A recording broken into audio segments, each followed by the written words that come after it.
All right, all right, all right. Well, now we're going to look at some recursively defined sequences. In a recursively defined sequence, we're going to be given one or more of the first few terms, and then we define the terms that follow using the previous term. So let's take a look at what we have here. We're told here that A1 is equal to 3. And then this is our recursive formula. A(n) equals -2 times A to the n minus 1. And n is representing, that variable is representing the number of the term in the sequence. And also where n is greater than or equal to 2.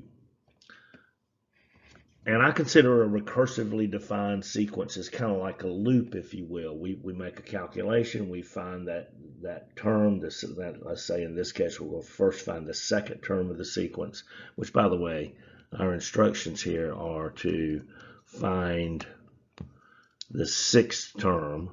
Let me put that right there. We're asked to find the sixth term of the sequence.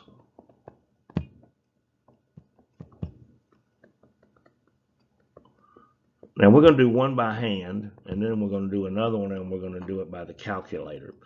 But let's kind of first just start off with what we would do here. So if we're got to find the sixth term, well, we need to first find the second term. So we would say A2, second term, equals -2 times A2 minus 1. Which is going to be the first term of the sequence. So then to find A2, it would be -2 times, well, A to the 2 minus 1 is the first term of the sequence, which is 3. And -2 times 3 is -6.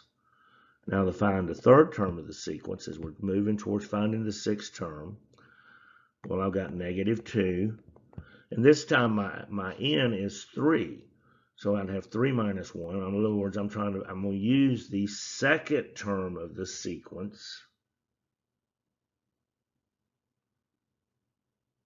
which was -6. This is why I consider it like a loop. Well, -2 times -6 is 12. So now let's proceed to the fourth term of the sequence. Well, I still got my -2. Now I'm trying to find A, 4 minus 1. In other words, I'm going to substitute it into the third term of the sequence, which was 12. And -2 times 12, it's not a very good 2 there on the 12, is -24. All right, let's go to the fifth term of the sequence. Well, I got -2. I'm going to substitute in the fourth term of the sequence, -24, and that equals 48. -2 times -24 is 48. And then lastly, we're going to get to the sixth term of the sequence. So I got -2. I'm going to substitute in the fifth term of the sequence to find the sixth term of the sequence, if you will. So I got -2 times 48, and that equals -96. And that is the sixth term of this recursively defined sequence.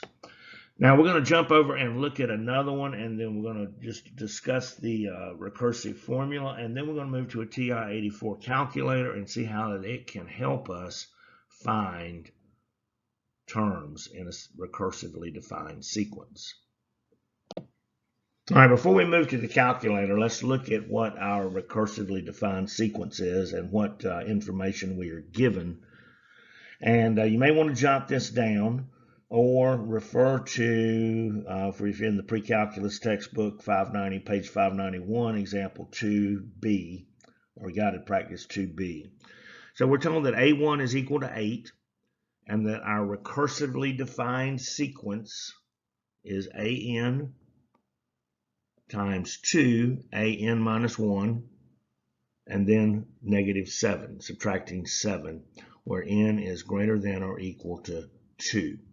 So we're going to move over to the TI-84 calculator, and we're going to talk about how we can solve recursively defined sequences using that calculator. Okay, we're over here on our calculator.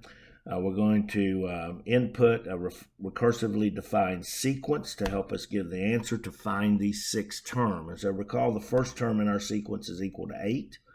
Our recursively defined formula was 2a to the n minus 1 minus 7, and where n is greater than or equal to 2. So the first thing we want to do is go into mode. So we just click the mode key, it brings this up, and we're going to go down here to the fourth line, which initially says function, and we're going to scroll over to the right, and we're going to select sequence, so we're going to put it in sequence mode. Okay, now we're going to hit y equal, and it brings up this screen here. Now, up on the top line where it says n minimum equal 1, in other words, we're going to start with the first term of the sequence. And don't get confused here where it shows the u's. Your calculator is substituting u for a. So rather than using a, it's using u. And so now we're going to type in our recursive formula, which was 2. And then I want to get to u. If I look right above the 7 in blue, there's the u. So I'm going to hit second 7. Then I'm going to go parentheses. And I'm going to hit what ordinarily where I would hit x. Since we're in sequence mode, we're in that fourth mode. You see that's n. So I'm going to hit that button right there. It's going to give me n minus 1. I'm going to close my parentheses, and let's say I got my rest of my formula was negative 7 or subtract 7, so I'm a minus 7. And then it asked me, all right, well, what is the first value of your sequence, which was 8? What was A1 or U1 in this case? So we're going to scroll down, and we're going to say it is 8. All right, so we got 2. U to the n minus 1 minus 7. First term in the sequence is 8. Now we're going to go to our table. So we're going to hit second graph. It's going to bring us up a table. And if I look down here at the number 6, when n is 6, in other words, the sixth term of the sequence is 39. So here you've seen one illustration where we have done it by hand, which is not too bad if it's the 5th or the 6th sequence. Of course, they ask for the 20th number in the sequence. We certainly might want to use what our calculator is. We can see here that the 10th term of this sequence, 519. But the 6th term, which we're asked to find there, is 39. So this is just showing you how you can do it on your calculator, TI-84.